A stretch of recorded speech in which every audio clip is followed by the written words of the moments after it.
Hello, welcome to the warriors of English. मैं हूं पंकज ओझा और लेकर आ गया हूं वॉरियर्स ड्रिल 34। आइए देखते हैं आज का क्वेश्चन नंबर 1। आई होप आपकी प्रिपरेशन अच्छी चल रही होगी। Let's come to the question number 1। Technical snag in the plane of Canadian PM left him stranded. यहाँ पर एक शब्द आया है स्ट्रैंडेड। आपको इसका सिनोनिम बताना है। Technical snag in the plane of Canadian PM left him stranded. अभी G20 की मीटिंग फिनिश हुई है इंडिया में, और जो कैनेडियन पीएम हैं, प्राइम मिनिस्टर हैं, उन्हें यहाँ पर रुकना था। जितना रुकना था उससे उन्हें 24 से शायद 48 घंटे ज़्यादा रुकना पड़ा, बिकॉज़ उनकी प्लेन में कुछ स्नैग आ गया था। कुछ स्नैग, देखिए स्नैग मीन्स कुछ गड़बड़ी, कुछ खराबी आ गई थी। आपको यहाँ स्ट्रैंडेड की मीनिंग बतानी है। G20 की मीनिंग, हालांकि कनाडा के और इंडिया के रिलेशंस बहुत अच्छे नहीं हैं। कारण ये है कि वहाँ पर जो सेपरेटिस्ट मूवमेंट है खालिस्तानियों का, वो हमेशा बहुत चलता रहता है, और पॉलिटिकल रीजन से कैनेडियन जो पीएम हैं जस्टिन ट्रूडो, उसको हमेशा बढ़ावा देते हैं। तो stranded, the technical snag in the plane of Canadian PM left him stranded. What do you mean by stranded? Angry, insulted, joyous, stuck. तो यहाँ पर स्ट्रैंडेड का मतलब क्या हो जाएगा? स्टक, फंस जाना कहीं पर जहाँ से निकलने का कोई रास्ता ना हो। Okay, stranded is synonymous to stuck, ध्यान में रखिएगा। ये देखिए और ध्यान से देख लीजिए। स्ट्रैंड वर्ब है। Strand somebody to leave somebody in a place from which they have no way of living। और जैसे बहुत सारे लोगों ने कहा कि थोड़ा सा हिंदी में और अच्छे से बता दिया कीजिए, तो हिंदी भी मैं बताता हूँ, लेकिन किसी के लिए हिंदी में बताना तो बहुत अच्छा होता है, लेकिन किसी और के लिए फिर वो बोरिंग लगने लगता है, तो बहुत एक कठिन काम होता है टीचर को बैलेंस बनाना। तो स्ट्रैंड मीन्स किसी को उस स्थिति में छोड़ देना जहाँ से उसके पास कोई रास्ता नहीं है। The strike left the hundreds of tourist stranded at the airport. The strike left hundreds of tourist stranded at the airport. ऐसे यूज होता है ये कि जो स्ट्राइक की वजह से सैकड़ों टूरिस्ट जो हैं वो एयरपोर्ट पर ही फंसे हुए हैं। तो स्ट्रैंडेड का मतलब कहीं फंस जाना, कोई निकलने का कोई रास्ता ना होना, फंस जाना। जैसे जो हिमस्खलन होता है, जो बर्फ़बारी होती है, तो कई बार many vehicles get stranded in Himachal Pradesh, Jammu and Kashmir. तो ऐसे आप यूज कर सकते हैं। ओके, तो स्ट्रैंड ये क्लियर होना चाहिए, आपको पूछा जा सकता है। नेक्स्ट क्वेश्चन पर आते हैं। He is a much sought after public speaker.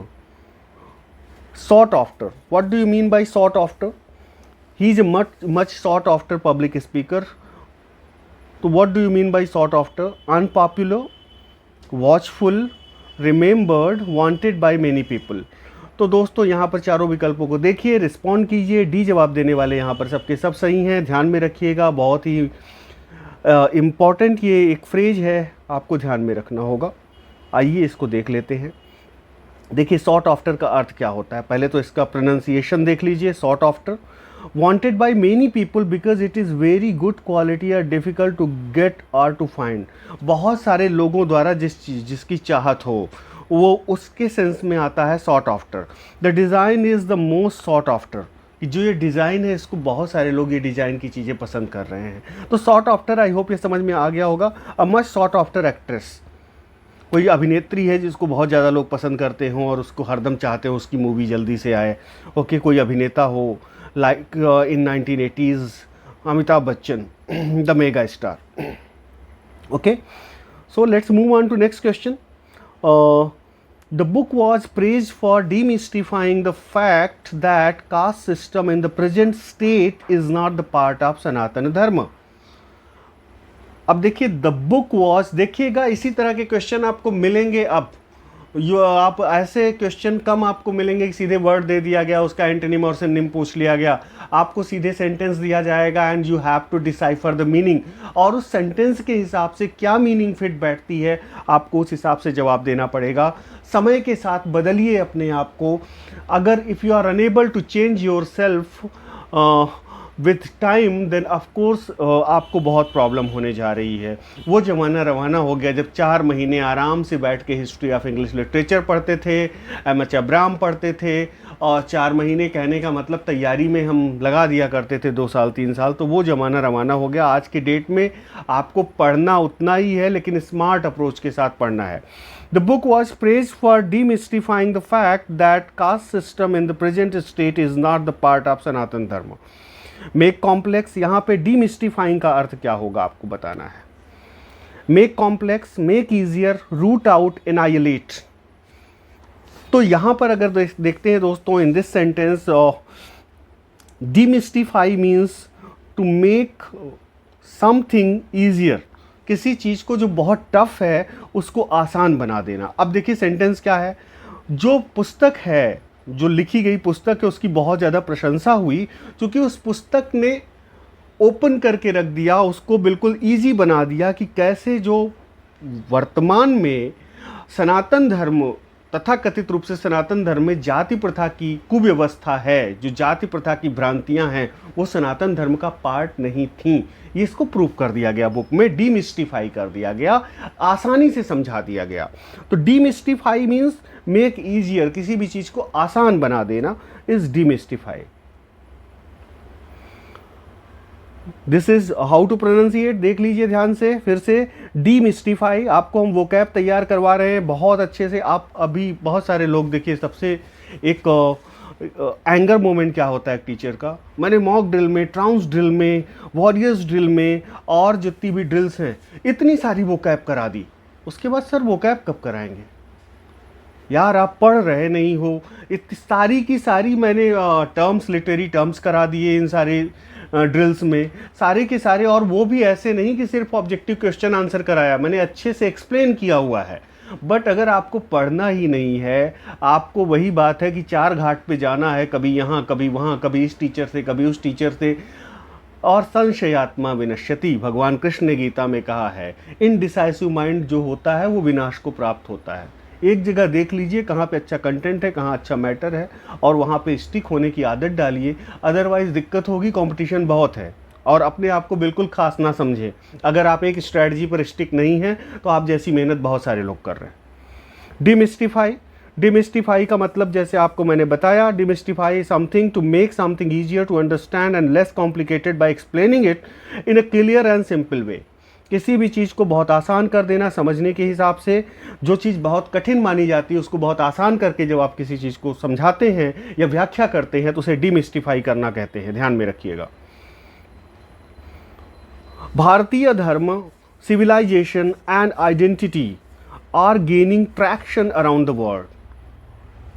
If something is gaining traction, what do you mean by it?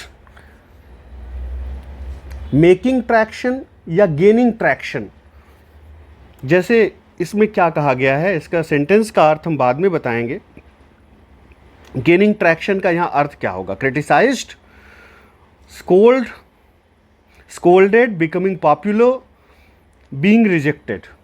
आपको बताना है भारतीय धर्म, civilization and identity are gaining traction around the world।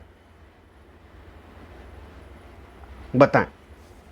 तो दोस्तों यहां पर गेनिंग ट्रैक्शन का मतलब होगा, क्वेश्चन नंबर 4 की अगर बात करें तो बिकमिंग पॉपुलर, बिकमिंग पॉपुलर। देखिए जो भारतीय धर्म है, आप देख रहे हो, there are so many cases in foreigners are accepting Sanatan dharma, foreigners are accepting our civilisation and identity. Okay, you can see this Hare Krishna movement all around the world. So now everybody is पूरे किसी भी रेस के लोग हों, किसी भी, even in so many Muslim countries, जो हमारी भारतीय संस्कृति है, जो हमारी भारतीय सभ्यता है, इसको लोग स्वीकार कर रहे हैं, because we are one of the liberal societies in the world. हमने कभी किसी पर पहले अटैक नहीं किया।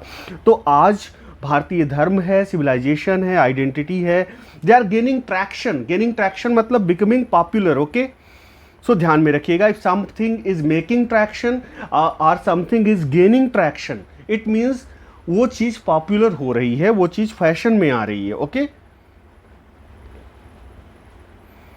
जैसे एक उदाहरण देख लीजिए इसका और कैसे यूज करेंगे। Unfortunately divide the Hindus and rule policies gaining traction in Tamil Nadu.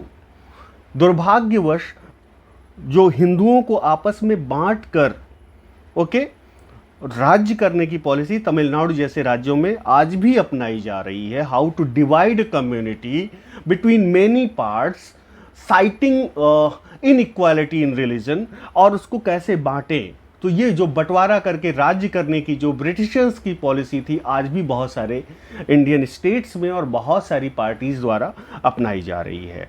ऐसे भी यूज कर सकते हैं कि if something bad is gaining traction you can also use this, जैसे कि ये चीज हो रही है। If something good is gaining traction, Indian IT industry is gaining traction all around the world, कहने का मतलब पॉपुलर हो रही है भारतीय आईटी इंडस्ट्री पूरे विश्व में। इंडियंस के बारे में ISRO is gaining traction all around the world. अभी चंद्रयान 3 हमने भेजा है, तो ISRO is also gaining traction all around the world. सभी लोग आ रहे हैं कि आप हमारा भी एक सैटेलाइट लॉन्च कर दीजिए। So this is something very good for us. The Sikh identity was cleaved away from Hindu identity by colonial powers under divide and rule policy. पहले क्या होता था, जैसे ये देखिए, पहले इसको देख लीजिए। Cleaved away, what do you mean bye cleaved away? Okay, separate, divide, split, all of the above. तो यहाँ पर देखिए ये तीनों शब्द इसके सिनोनिमस के रूप में आए हैं, तो यहाँ ऑल ऑफ द अबव हो जाएगा। Let's come to the sentence. देखिए सेंटेंस, यहाँ पर सेंटेंस के जरिए ही अब आपसे क्वेश्चन पूछे जाएंगे, और इससे आपका कॉन्सेप्ट भी धीरे धीरे क्लियर में करता चलूँगा, ताकि जो कॉम्प्रीहेंशन वाला पार्ट है वो भी मजबूत होता चलेगा। Sikh identity was cleaved away from Hindu identity by colonial powers under divide and rule policy. Britishers जब यहाँ पर आए, उन्होंने देखा कि इंडिया में इतनी विविधता होते हुए भी इतनी एकता है, तो उन्होंने लोगों को बांटना शुरू किया। पहले ऐसे नहीं होता था कि कोई सिख आइडेंटिटी अलग थी, हिंदू आइडेंटिटी अलग थी, दोनों एक ही थे। लेकिन अंग्रेज़ों ने धीरे धीरे ये एहसास दिलाना शुरू किया सिख्स को, बाकी लोगों को, कि नहीं आप अलग हैं, ये अलग हैं। सो ये क्लीव्ड अवे किया गया, सेपरेट किया गया। ओके, बहुत ही सोची समझी डिवाइड एंड रूल पॉलिसी की तहत, so that they can rule on us. क्योंकि कोई भी आदमी जब यूनाइट रहेगा तो उस पर रूल करना इम्पॉसिबल होता है। तो डिवाइड एंड रूल पॉलिसी के तहत सिख आइडेंटिटी को, जो हिंदू आइडेंटिटी है, उससे अलग कर दिया गया, क्लीव्ड अवे कर दिया गया, सेपरेट कर दिया गया, डिवाइड कर दिया गया, स्प्लिट कर दिया गया। ध्यान रखिए, क्लीव्ड अवे पूछा जा सकता है। अनस्पेयरिंग का सिनोनिम बताना है आपको यहाँ पर। अनस्पेयरिंग, मर्सीलेस, हार्मलेस, डिस्गस्टिंग, ऑब्नॉक्शियस। बताइए अनस्पेयरिंग का सिनोनिम क्या होगा? तो अनस्पेयरिंग का मतलब हो गया पिटीलेस या मर्सीलेस। ध्यान में रखिएगा, अनस्पेयरिंग। आइए इसका यूज देख लेते हैं। Any attack on our culture and civilisation must be given unsparing reply. अगर हमारी संस्कृति पर, हमारी सभ्यता पर कोई आक्रमण करता है तो हमें बिल्कुल मर्सीलेसली उसे रिप्लाई करना चाहिए, अनस्पेयरिंग रिप्लाई हमें करना चाहिए। तो अनस्पेयरिंग मीन्स मर्सीलेसली, क्रूयली या पिटीलेसली, ऐसे ध्यान रखिए। अनस्पेयरिंग is a very important word, ध्यान में रखिएगा। नेक्स्ट क्वेश्चन पे आते हैं।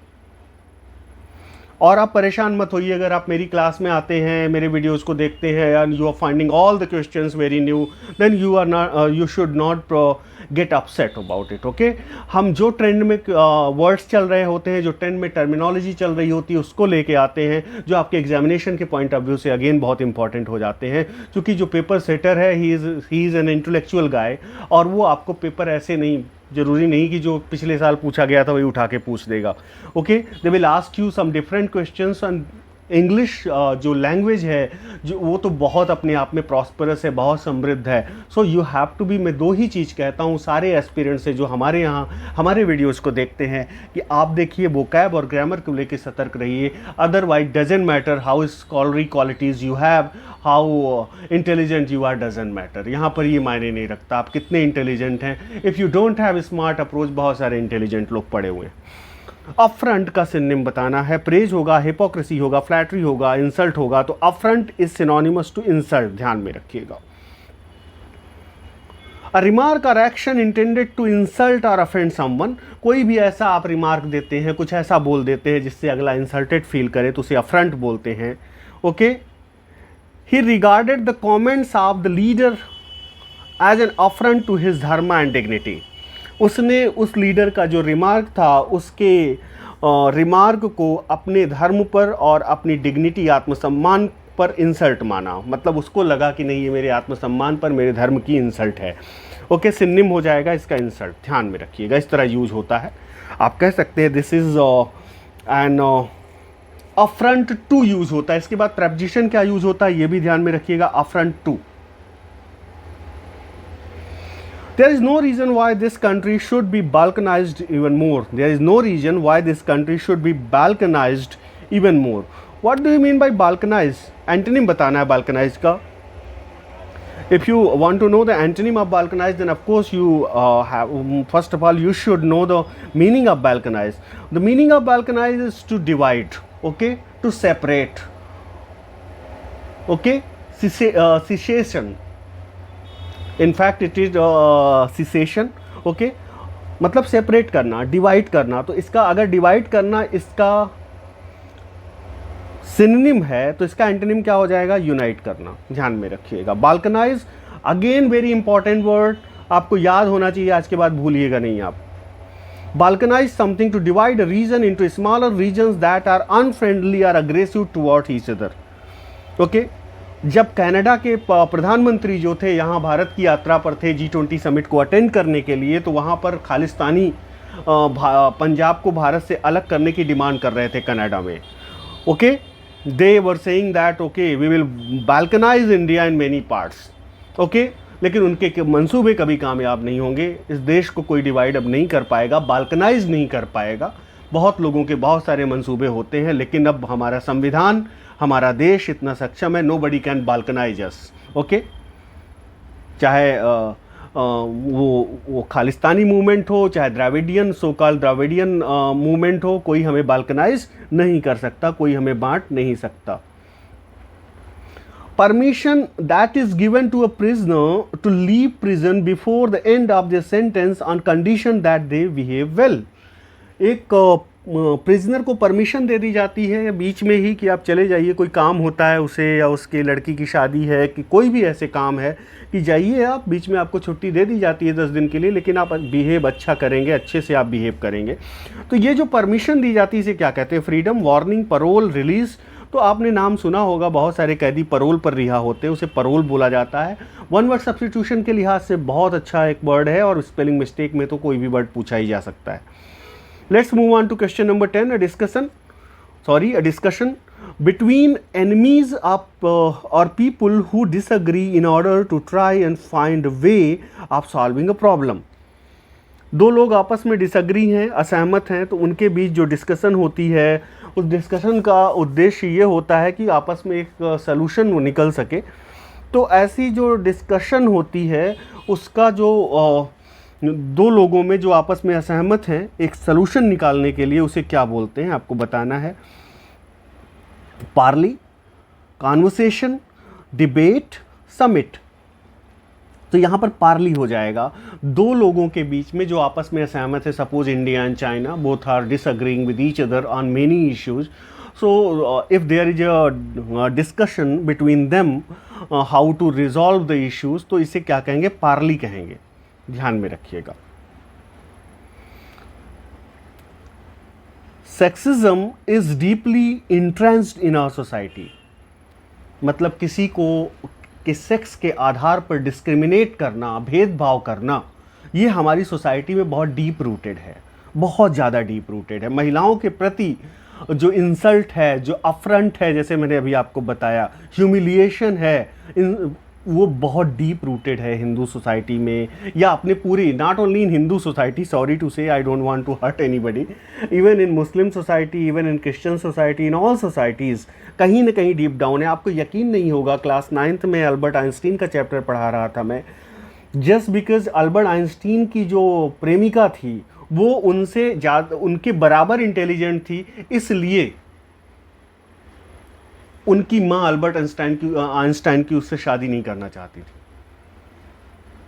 अब बताइए, so called Christian society, so called ये जो क्रिश्चियन रिलीजन है जो इक्वालिटी के बड़े बड़े दावे करते हैं, ये उनके यहाँ का हाल है कि अगर कोई महिला किसी पुरुष के बराबर या उसके लगभग बराबर इंटेलिजेंट है तो हम शादी नहीं करेंगे। उनकी माँ नहीं चाह रही थी, हालांकि उनकी माँ की डेथ के बाद आइंस्टीन ने शादी की। आपने अगर वो चैप्टर पढ़ा होगा क्लास 9 में, आप देख लीजिएगा। जो मैं कहता हूँ बहुत फैक्चुअल बात करता हूँ। तो ये कोई ना बात करे कि जैसे किसी एक सोसाइटी में, हिंदू धर्म में, इस्लाम में ही सिर्फ, हर एक धर्म में कुछ न कुछ अच्छाई या बहुत सारी अच्छाइयाँ होती हैं, कुछ बुराइयाँ होती हैं। ये कोई एक धर्म में नहीं है कि किसी धर्म विशेष में ही प्रॉब्लम होती है, ठीक है। तो ध्यान रखिएगा कि जो सेक्सिज्म है, जो मिसोजिनिस्टिक अप्रोच है, वो बहुत डीप रूटेड है हमारी सोसाइटी में। तो ये डीप रूटेड, इंट्रेंस्ड का मतलब क्या हो गया, आप बताइए। इस्टेब्लिश्ड यहाँ हो गया, deep rooted. Okay, root out नहीं, वो तो दूसरा अर्थ हो गया। डीप रूटेड या एस्टैब्लिश्ड हो गया, entrenched. The act of becoming independent and no longer part of a country, area, organisation. अगर कोई देश, एक देश का कोई हिस्सा उससे अलग होना चाहता है, उससे स्वतंत्र होना चाहता है, तो इस एक्ट को क्या बोलेंगे। कोई ऑर्गेनाइजेशन एक ऑर्गेनाइजेशन से अलग होना चाह रही है, कोई कंट्री दूसरी अलग होके, जैसे हाँ, एक जैसे इंडिया में कई बार कई क्षेत्रों से मांग उठती है, कई बार इतिहास में मांग उठती थी, नहीं हम द्रविड़िस्तान बनाएंगे, तो कोई मांग उठाता है हम खालिस्तान बनाएंगे। तो ये जो है, तो इसे क्या बोलते हैं, जो एक टेंडेंसी होती है अलग हो जाने की देश से। ओके, इसे क्या बोलेंगे, फ्रीडम बोलेंगे, स्ट्रगल बोलेंगे, इमेंसिपेशन बोलेंगे, या सिसेशन बोलेंगे। ये हो जाएगा सिसेशन। प्रोनाउंसिएट सही से कर लीजिएगा, मुझे भी थोड़ी प्रॉब्लम हो रही है। सिसेशन, ओके, सिसेशन, ध्यान में रखिएगा, सिसेशन। तो act of becoming independent and no longer part of a country, area, organisation is secession. आप कह सकते हैं we should abort any secessionist movement in our country. कोई भी मूवमेंट जो अलगाववाद को बढ़ावा देता है, जैसे secessionist movement in Jammu and Kashmir, secessionist movement in some parts of the north, secessionist movement in some parts of the south, especially in the form of Dravidian movement। तो ये चीज, जो सिसेशन का अर्थ क्या होता है, जो अलगाववादी प्रवृत्ति होती है, उसे क्या बोलते हैं, सिसेशन। ध्यान में रखिएगा, सिसेशन। ये क्या हो गया, Norway's secession from Sweden in 1905, or you can say that Pakistan's secession from India in 1947, and Bangladesh secession from Pakistan when, in 1971 perhaps। Okay, let's move on to next question। कैसे use होता है मैंने use करके भी बता दिया। Question number 13, she was determined to achieve results and not to dissipate her energies। She was determined to achieve results and not to dissipate her energies। What do you mean by dissipate? Accumulate, hoard, gather, squander। Question number 13 का जवाब दीजिए, तो यहां पर squander हो जाएगा। dissipate means squander। Dissipate देख लीजिए, dissipate something, to waste something such as time और money, especially by not planning the best way of using it. if you are not planning the best way of using it, suppose you are preparing for any examination and you are not planning how to be efficient when it comes to preparation, कैसे हम कम समय में, कम पैसे में अच्छी से अच्छी तैयारी करें, ये आपका उद्देश्य होना चाहिए। क्या अप्रोच होना चाहिए हमारा, ये ज़रूरी है। अगर आपने 50 किताबें पढ़ के ही सफलता पाई, तो फिर ये सफलता तो पहली चीज़ आज के डेट में मिलेगी नहीं इस तरह पढ़ के, और दूसरी चीज़ फिर तो मतलब बहुत ही दिक्कत है। तो यहाँ पर डिसिपेट का मतलब होता है अपनी एनर्जी को, अपने टाइम को, अपने पैसे को वेस्ट करने से मतलब है dissipate. India cannot afford to dissipate the forest resources. India आज के डेट में, in the age of global warming, India cannot afford to dissipate its forest resources. Disappear, vanish, evaporate, dissolve, ये सब इसके synonym हो जाएंगे, ध्यान में रखिएगा। स्क्वैंडर का मतलब क्या होता है, इसका अर्थ तो देख लीजिए, squander something on somebody something, to waste money time etcetera in a stupid और careless way. Okay, if you're not studying sincerely, it means you are wasting your time, you are squandering your time, you are dissipating your time. तो dissipate, squander, waste, ये सब एक तरफ रखिए, एक जगह इन शब्दों को लिखिए या बार बार आप पढ़िए। जो मेरी ये ड्रिल है बार बार कीजिए तो आपको खुद ही तैयार हो जाएगा। और इतने आसान से, इतने फिर जिसे कहते हैं ना कि इतने आसान तरीके से, इतना डीमिस्टिफाई करके आपको कोई नहीं पढ़ाएगा। I am making the complex terminologies very clear, okay? So you have to be sincere enough to understand these things और बार बार इस पे मेहनत कीजिए आप। She squandered her chances of winning, मतलब उसकी जीतने के चांस थे लेकिन उसने squandered कर दिया, वेस्ट कर दिया उस चांस को। Let's move on to question number 14. Who in Shakespeare's Hamlet mumbles a song from the book of songs and sonnets known as Tottle's Miscellany? Shakespeare के हैमलेट में कौन सॉन्ग को मबल करता है, मनी मन थोड़ा सा गुनगुनाता है, जो कि सॉन्ग एंड सोनेट से लिया गया सॉन्ग को, जो कि टॉटल्स की मिसेलिनी में है, उस सॉन्ग को कौन मबल करता है आपको बताना है। Ophelia, Polonius, Gertrude, one of the two clowns, a grave digger. Question number 14 की बात करें, मोस्ट इंपॉर्टेंट क्वेश्चन, और ये यहाँ पर ग्रेव डिगर आंसर हो जाएगा। डी जवाब देने वाले सबके सब सही हैं। Question number 15. The word dash is a word or a group of words that is placed before a noun or pronoun to indicate direction, method, place, source, etc. किसकी बात कर रहे हैं? एडवर्ब की, प्रेपोजिशन की, इंटरजेक्शन की या verb की? क्वेश्चन नंबर 15 का जवाब दीजिए। तो यहाँ बी जवाब देने वाले सबके सब सही हैं। Question number 15, preposition is the right answer. The word preposition is a word or a group of words that is placed before a noun or pronoun. ध्यान में रखिएगा, to indicate direction, method, place, source, etc. ध्यान में रखिएगा। preposition की definition से भी question पूछा जा सकता है, parts of speech की definition से।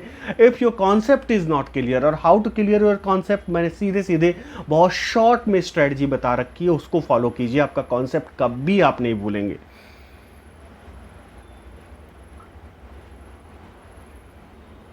Question number 16.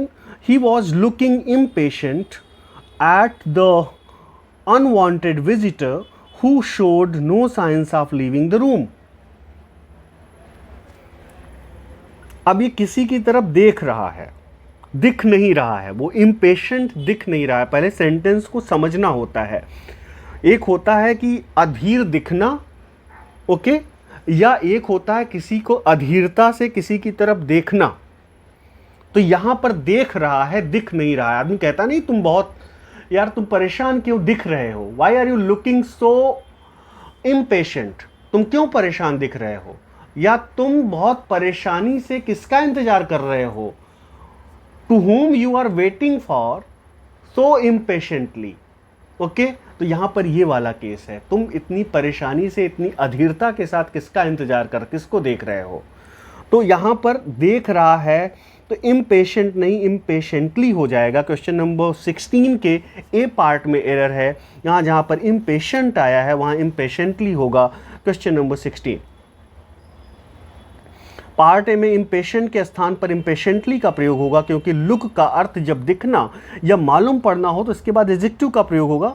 She looks impatient, that's okay, लेकिन ये केस यहाँ पर नहीं है। लेकिन जब लुक एट का प्रयोग किया जाता है तो अर्थ होता है देखना, ना कि दिखना। ओके, यहाँ पर एडवर्ब का प्रयोग किया जाता है। She looks suspiciously at those who meet her, ऐसे यूज होगा।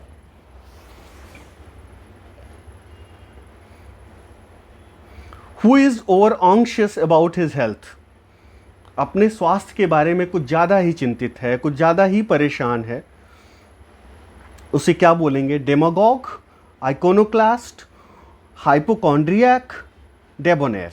क्वेश्चन नंबर 17, तो यहाँ पे आपका उत्तर हो जाएगा दोस्तों, क्या होगा आंसर बताएं,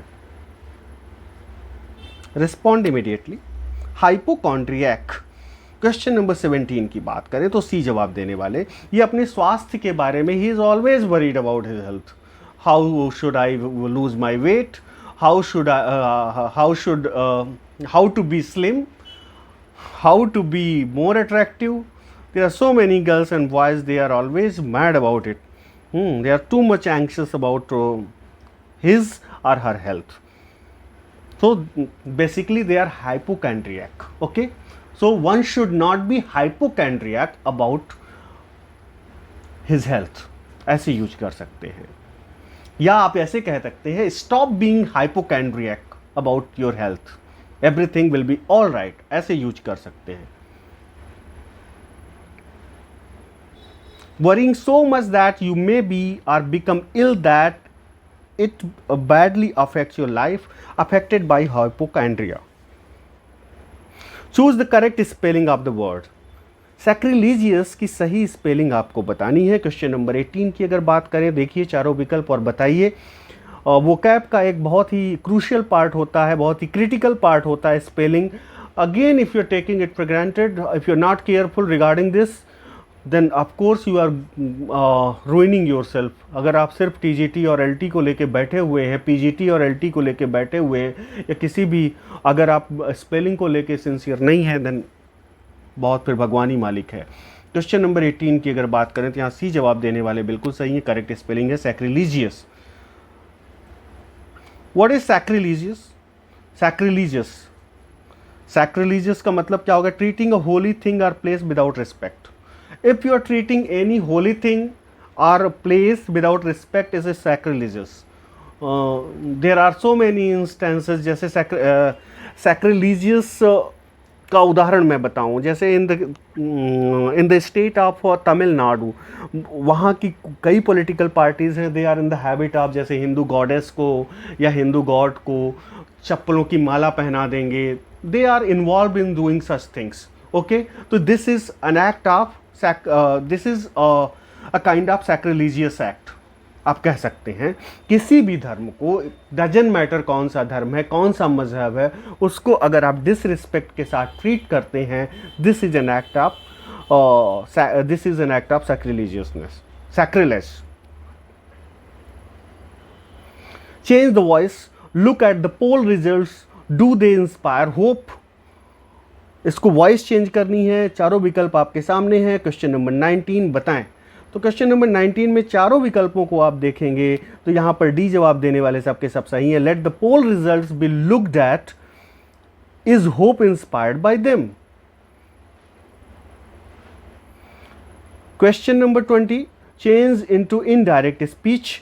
ही glanced at his watch and by the way I must be off. अब इसको इनडायरेक्ट में चेंज करना है, आपको बताएं. पहले देख लीजिए क्या है. He glanced at his watch and by the way I must be off. Question number 20. Question number 20 में चारों विकल्प देखिए,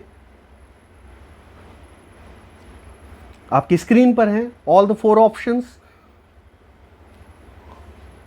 क्वेश्चन नंबर 20 में यहाँ सी जवाब देने वाले सबके सब सही हैं. He glanced at his watch and remarked that he must leave at once. So किसी भी सेंटेंस को एक्टिव से पैसिव में बदलने के लिए, डायरेक्ट से इनडायरेक्ट में बदलने के लिए आपको उसका भाव समझना बहुत ज़रूरी है. आप कहेंगे सर ये भाव कैसे समझें?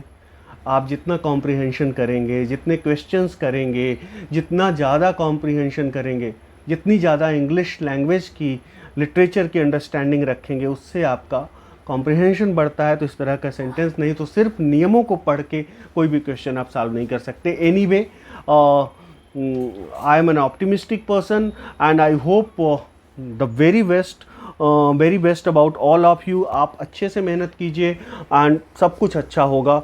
बस आपका अप्रोच सही होना चाहिए, आपकी स्ट्रैटेजी सही होनी चाहिए. और अगर आपका अप्रोच और स्ट्रैटेजी सही है और आपके पास वो सारे वेपन्स हैं, वो सारे टूल्स हैं जो रिकमेंड किए जाते हैं इस प्लेटफॉर्म पर, ऑफ कोर्स आपको कोई प्रॉब्लम नहीं आएगी, यकीन मानिए. Okay, thank you very much for watching this. God bless you all.